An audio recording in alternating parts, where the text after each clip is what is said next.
সুরঞ্জিত সেনগুপ্তের মরদেহ রাজধানী ঢাকেশ্বরী মন্দিরে নেওয়া হয়েছে। সেখানে আছেন আমাদের স্টাফ করেসপন্ডেন্ট ফাহাদ মোহাম্মদ। সরাসরি কথা বলছি তার সঙ্গে। ফাহাদ, ঢাকেশ্বরী মন্দিরে কি তাকে শ্রদ্ধা জানানো শেষ হয়েছে? সেখানকার পরিস্থিতি আমাদেরকে জানাবেন।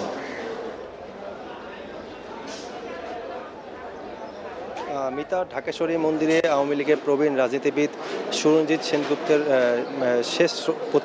শেষ শ্রদ্ধা, সাধারণের শেষ শ্রদ্ধা কিন্তু কিছুক্ষণ আগেই শেষ হয়েছে।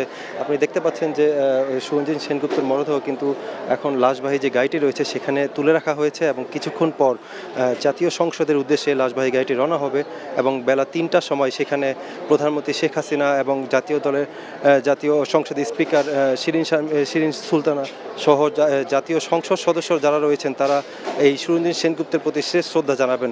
মিতা, আপনি জানেন যে এখানে এই ঢাকেশ্বরী মন্দিরে সাধারণ জনগণের শেষ শ্রদ্ধার জন্য তার মরদেহ নিয়ে আসা হয়েছে জিগাতলা বাসভবন থেকে বেলা 12টার সময় এবং এখানে রাখার পর কিন্তু বিভিন্ন সামাজিক, সাংস্কৃতিক এবং রাজনৈতিক দলের নেতৃবৃন্দরা এখানে এসে তার প্রতি শেষ শ্রদ্ধা জানিয়েছেন এবং পাশাপাশি সাধারণ মানুষজনকেও দেখিয়েছি আমরা তার প্রতি শেষ শ্রদ্ধা জানাতে।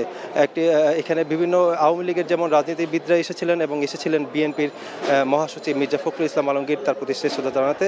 এবং এখান থেকে আমরা যেটুকু জানতে পেরেছি যে আর 10 মিনিট পরেই কিন্তু এই জাতীয় সংসদের উদ্দেশ্যে এই লাশবাহী গাড়িটি রওনা হবে এবং সেখানে হয়তো বা 10 থেকে 15 মিনিট পরেই সেটা পৌঁছে যাওয়ার পরে বেলা 3টার সময় প্রধানমন্ত্রী সহ বাকি সংসদ সদস্যরা তার প্রতি শেষ শ্রদ্ধা জানাবেন। মিতা।